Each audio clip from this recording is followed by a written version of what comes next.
मेरे प्यारे हिंदी के प्रतियोगी अभ्यर्थियों, हिंदी वाग्धारा चैनल में आज आपका पुनः स्वागत है। इस उम्मीद के साथ कि श्रृंखला के प्रश्नों का अध्ययन आप विधिवत कर रहे होंगे, जो आपकी परीक्षाओं के लिए बहुत ही उपयोगी हैं। इन श्रृंखलाओं के सारे प्रश्न किसी न किसी रूप में परीक्षा में पूछे गए हैं या तो परीक्षा के पेज पर बनाए गए हैं। आइए आज इस श्रृंखला के पहले प्रश्न की शुरुआत हम लोग करते हैं। आज का पहला प्रश्न है, किसको रसराज की संज्ञा दी गई? ए श्रृंगार रस, बी करुण रस, सी वीर रस, डी अद्भुत रस। तो रसराज की संज्ञा श्रृंगार रस को दी गई, इसलिए विकल्प ए हमारा सही हो जाएगा, जिसकी संज्ञा आचार्य भोज ने दी थी। और आचार्य मतराम ने संयुक्त श्रृंगार को रसों का राजा और वियोग श्रृंगार को रसों की रानी माना। प्रश्न नंबर 2, नायक का संधि विच्छेद है? नय प्लस अक, ने प्लस अक, नो प्लस अक, नौ प्लस अक। तो नायक नय प्लस अक अयादि स्वर संधि का उदाहरण है। एचो अयव आयावह। जैसा आप जानते हैं, ए ओ ऐ औ के बाद कोई समान या असमान स्वर आए तो क्रमशः ए का अय, ओ का औ, ऐ का आय और औ का आव हो जाता है। उसी नियम के तहत नय प्लस अक नायक बनेगा। विकल्प ए हमारा सही हो जाएगा। प्रश्न नंबर 3, रसों की रानी किसे कहा गया है? ए संयुक्त श्रृंगार, बी वियोग श्रृंगार, सी करुण रस, डी भयानक रस। तो आचार्य मतराम ने संयुक्त श्रृंगार को रसों का राजा और वियोग श्रृंगार को रसों की रानी कहा, इसलिए विकल्प बी हमारा सही हो जाएगा, वियोग श्रृंगार। अगला प्रश्न नंबर 4, बिल विचार प्रविशन लग्यो नाग सुंड में ब्याल में पूछ रहा है, कौन सा अलंकार है? ए भ्रांतिमान, बी संदेहलाकार, सी उत्प्रेक्षा, डी रूपक। तो बिल विचार प्रविशन लग्यो नाग सुंड में ब्याल, उसने नाग हाथी की सूंड को बिल समझ करके प्रवेश करा, यानी उसको भ्रांति हो गई, इसलिए भ्रांतिमान अलंकार हो गया। कहानी आप जानते हैं, सांप रात में घूम रहा था, थका हुआ था, विश्राम के चक्कर में था। उसने हाथी को देखा, हाथी समझा नहीं, उसने उसको बिल समझ करके उसकी सूंड के छिद्रों को उसमें प्रवेश करने लगा, उसे भ्रांति हो गई बिल की, इसलिए भ्रांतिमान हो गया। प्रश्न नंबर 5, चिर चीर समश्रुति भिन्नार्थक शब्द का अर्थ है? देर पट, बी पुराना नया, सी दोनों, डी कोई नहीं। तो चिरकालीन आप कहते हैं, यानी देर से, बीते हुए, दूर से जो है, इसलिए उसका एक अर्थ हो जाएगा देर। चीर जो है वस्त्र का है, पट हो जाएगा। विकल्प ए ही हमारा सही हो जाएगा, देर और पट। प्रश्न नंबर 6, उन्मीलित का विलोम है? ए निमीलित, बी रूपित, सी उन्मीलन, डी निमीलन। तो उन्मीलित का विलोम है, उन्मीलित माने खोले हुए, जिसे आप कहते हैं आंखों को उन्मीलित कीजिए, यानी खोलिए, निमीलित बंद कीजिए, तो विकल्प ए सही हो जाएगा, निमीलित। प्रश्न नंबर 7, दोहा और रोला के मेल से बनता है? ए कुंडलियां, बी छप्पय, सी कविता, डी द्रुत विलंबित। तो दोहा और रोला मिलता है तो कुंडलियां बनता है, और रोला और उल्लाला मिलता है तो छप्पय बनता है। कविता और द्रुत विलंबित ये वर्णिक छंद है, इससे इसका कोई मतलब नहीं।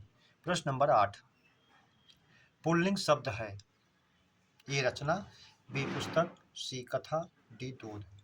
तो पुल्लिंग आप वाक्य बनाकर जेंडर की पहचान कर लेते हैं। रचना की जाती है, पुस्तक पढ़ी जाती है, कथा जो है कथा सुनाई कहा जाता है, या दूध पुल्लिंग है, तो कथा अच्छी है। दूध पुल्लिंग में होता है, आप जानते हैं, दूध से बनी सारी वस्तुएं पुल्लिंग वो भी होती हैं, केवल छाछ और लस्सी को छोड़ करके। तो दूध कहते हैं, दूध खराब हो गया, दूध अच्छा है। विकल्प डी हमारा सही हो जाएगा, जो पुल्लिंग है। प्रश्न नंबर 9, कहानी का तत्सम है? कथानिका, कथन, कथ्य, कथ्या। तो कहानी का कथानिका होता है, आप जानते हैं, विकल्प ए हमारा सही हो जाएगा। प्रश्न नंबर 10, लक्ष्मी, बिजली, चंचल स्त्री का अनेकार्थी है, यानी अनेकार्थी किसका है ये? तो चपला, चपला माने भी होता है लक्ष्मी, बिजली, चंचल स्त्री, चंचला ये भी लक्ष्मी बिजली और चंचल स्त्री का होता है। सी दोनों, डी कोई नहीं। चूंकि दोनों है चपला चंचला, इसलिए विकल्प सी हमारा सही हो जाएगा, दोनों। प्रश्न नंबर 11, पर्वत के नीचे या पास की समतल भूमि वाक्यांश का एक शब्द है। ए आदित्य का, बी उपत्यका, सी दोनों, डी कोई नहीं। तो पर्वत के नीचे या पास की समतल भूमि वाक्यांश का एक शब्द होगा उपत्यका, और पर्वत के ऊपर की समतल भूमि आदित्यका। विलोम में भी पूछता है उपत्यका और आदित्यका, तो आप जानते हैं एक दूसरे के विलोम में भी है। अगला प्रश्न है हमारा 12, उसे दूरभाष पर सूचना प्राप्त हुई में कारक है। प्राप्त हुई, अब पूछ रहा है इसमें कारक कौन सा है। अपादान, करण, संप्रदान, अधिकरण। दूरभाष पर मिली, यानी यहाँ पर का मतलब अधिकरण से नहीं बल्कि माध्यम है दूरदर्शन समाचार मिलने का, तो हमारा करण कारक में जाएगा, इसलिए विकल्प भी सही हो जाएगा। दूरदर्शन के माध्यम से समाचार मिला, सूचना मिली। प्रश्न नंबर 13, सूर्य पूरब में निकला में अधिकरण कारक है। में पर सूर्य में पूरब डी निकला, तो इसमें अधिकरण जो है पूरब में है, से तो में तो उसका चिन्ह है, इसलिए विकल्प सी सही हो जाएगा, अधिकरण पूरब में होगा। प्रश्न नंबर 14, अनेकों लोग सड़क पर खड़े थे, ये में अशुद्धांश है। अशुद्ध वाला भाग इसमें कौन सा है, वही हमें आपको देखना है। ए अनेकों, बी लोग, सी सड़क, डी खड़े।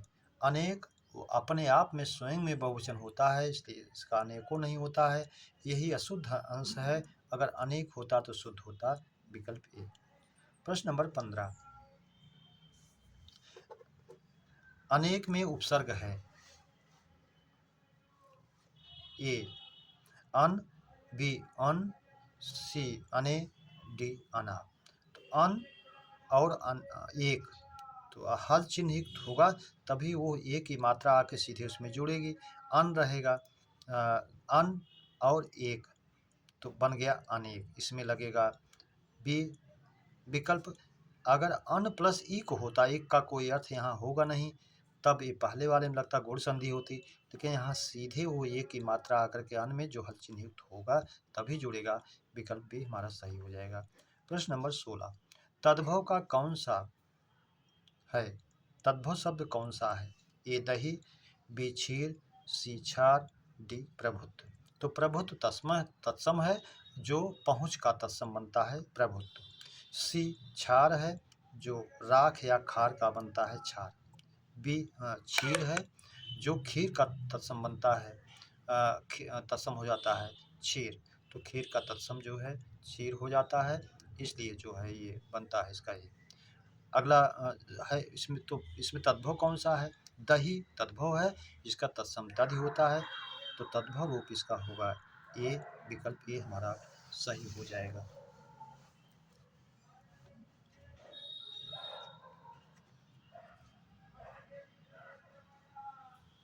अगला प्रश्न है हमारा प्रश्न नंबर 17, छायावाद के ब्रह्मा विष्णु महेश हैं। ए प्रसाद, पंत, निराला, बी दिनकर, पंत, निराला, सी दोनों, डी कोई नहीं। तो आप जानते हैं छायावाद के ब्रह्मा विष्णु महेश जयशंकर प्रसाद, सुमित्रानंद पंत, सूर्यकांत त्रिपाठी निराला, उनका संक्षिप्त नाम दिया गया है, इसलिए विकल्प ये सही हो जाएगा, प्रसाद, पंत, निराला। प्रश्न नंबर 18, दिगंबर में समास है। ए बहुव्रीहि, बी तत्पुरुष, सी कर्मधारय, डी बहुव्रीहि। तो बहुव्रीहि 2 बार आया है, लेकिन चूंकि दिगंबर में बहुव्रीहि ही होगा, इसलिए एक बार यहाँ दूसरा होना चाहिए था, कोई भी दूसरा, जैसे द्वंद्व। तो दिशाएं ही हैं वस्त्र जिसकी, तो बहुव्रीहि समास में जाएगा, तीसरा पद प्रधान हो जाएगा, इसलिए विकल्प ए हमारा सही हो जाएगा, द्वंद्व। प्रश्न नंबर 19, कुटज किसका निबंध है। ए प्रेमचंद, बी धर्मवीर भारती, सी भारतेंदु हरिश्चंद्र, डी हजारी प्रसाद द्विवेदी। तो कुटज हजारी प्रसाद द्विवेदी की रचना है, इसलिए विकल्प डी हमारा सही हो जाएगा, हजारी प्रसाद। प्रश्न नंबर 20, हरगीतिया छंद की मात्रा है। ए 24, बी 26, सी 28, डी कोई नहीं। तो 24 रोला में होती है और गीतिका में 26 होती है। हर गीतिका में 28 होती है। हर गीतिका छंद की मात्रा को पूछ रहा है, इसलिए विकल्प सी हमारा सही हो जाएगा 28। प्रश्न नंबर 21, किस विकल्प में तद्भव नहीं है? ए धीरज, बी किशन, डी सुआ, सी सुआ, डी एला। तो धीर पूछ रहा है कौन सा नहीं है, तो धीरज तद्भव है, इसका धैर्य होता है। किशन तद्भव है, इसका कृष्ण होता है। सुआ तद्भव है, इसका तत्सम सुख होता है। एला तत्सम है, जो इलायची का तद्भव का तत्सम है। इलायची तद्भव का तत्सम। प्रश्न नंबर 22, समास का विलोम है? ए व्यास, बी विग्रह, सी दोनों, डी कोई नहीं। तो समास का वास्तविक विलोम तो व्यास ही होता है, संक्षेप विस्तार, लेकिन बी विग्रह भी अलगाव भी माना जाता है, इसलिए विकल्प सी दोनों के रूप में हम इसे सही मानेंगे। हमारे विकल्प में जो भी दोनों में से एक आएगा उसके विलोम के रूप में हम उसको मानेंगे। प्रश्न नंबर 23, किरण का पर्याय है? ए रश्मि, बी मरीचि, सी अंशु, डी सभी। तो किरण का पर्याय है रश्मि, इसलिए विकल्प मारीच भी है, रश्मि भी है, अंशु भी है। अब जैसे आप अंशुमाली कहते हैं, किरणों की माला है जिसमें मरीच किरण होता ही है, रश्मि किरण होता ही है, तो सभी पर्यायवाची हैं, इसीलिए विकल्प डी हमारा सही हो जाएगा, सभी। प्रश्न नंबर 24, अभयारण्य में संधि है?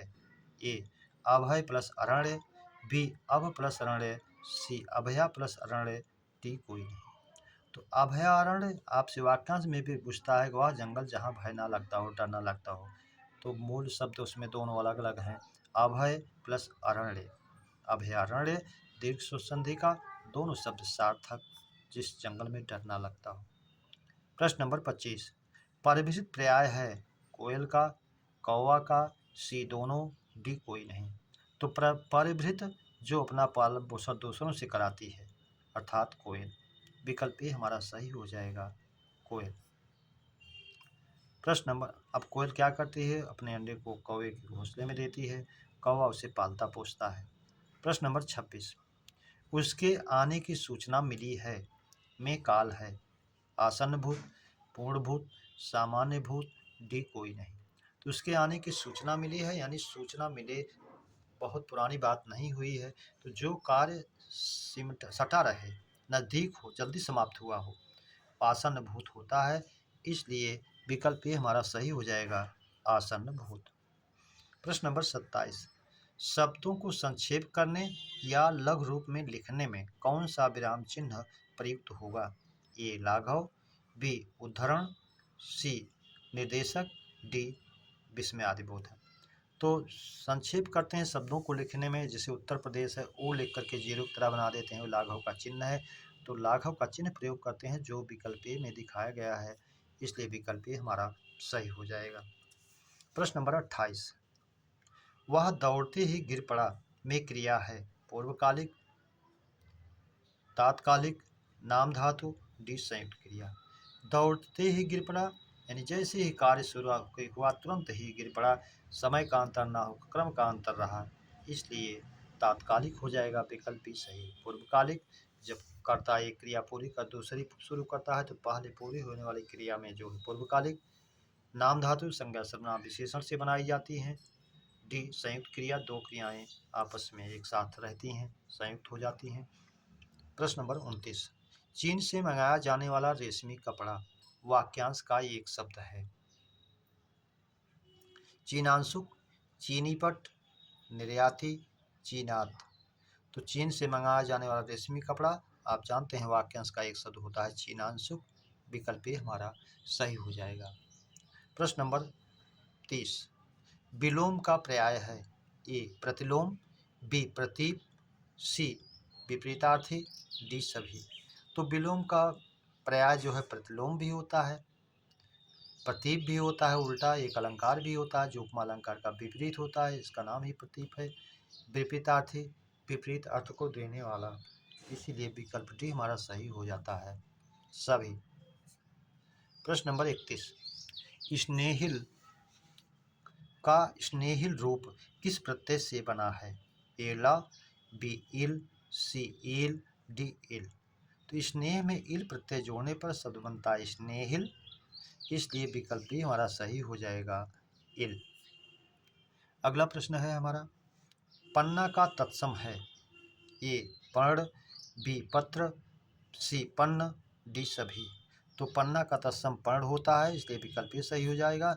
और पत्र पत्ता का तत्सम है, इसलिए और कहीं कहीं आपको मिलेगा तो उसको भी आप माने, जब पत्र का पर्ण दे दे तब भी मान लिया जाता है, लेकिन वास्तव में मूल रूप से पन्ना का ही तत्सम पर्ण होता है। 33 सिकता का विशेषण है। सिकता रेत, बालू, जिसका शाब्दिक अर्थ होता है। विशेषण हो जाएगा जो संज्ञा के से पहले प्रयुक्त हो सके तभी विशेषण बनेगा। जैसे सैकत है, जो रेतीला है, जो बालूमय है, जहाँ सिकता है सैकत हो जाएगा, इसलिए विशेषण इसका सैकत बनेगा। सिकताए, दोनों, कोई नहीं से कोई मतलब नहीं है, विकल्प ए हमारा विशेषण के रूप में हो जाएगा सैकत। सैकत विशेषण रूप में किसके साथ प्रयुक्त होगा? अब देखना है कि शब्द का प्रयोग कहाँ किया जा सकता है। ए तट, बी जल, सी क्षेत्र, डी सभी। तो सिकता से युक्त तट भी हो सकता है, रेतीला तट भी हो सकता है, बी सिकता से युक्त जल भी हो सकता है, सैकत क्षेत्र भी हो सकता है, सिकता से युक्त बालुकामय क्षेत्र ये भी हो सकता है, डी सभी। इसीलिए सैकत का प्रयोग सभी के साथ हो सकता है और विकल्प डी हमारा सही हो जाएगा सभी। मेरे प्यारे बच्चों, इस श्रृंखला के प्रश्नों की चर्चा परिचर्चा हम लोगों ने विधिवत किया। उम्मीद करता हूँ इस श्रृंखला के प्रश्न आपको अच्छे लगे हों, तो अपने मित्रों में सब्सक्राइब, लाइक और शेयर जरूर करें। इसी उम्मीद और अपेक्षा के साथ आप सभी को हृदय से धन्यवाद। अगली श्रृंखला के मिलने तक जय हिंद।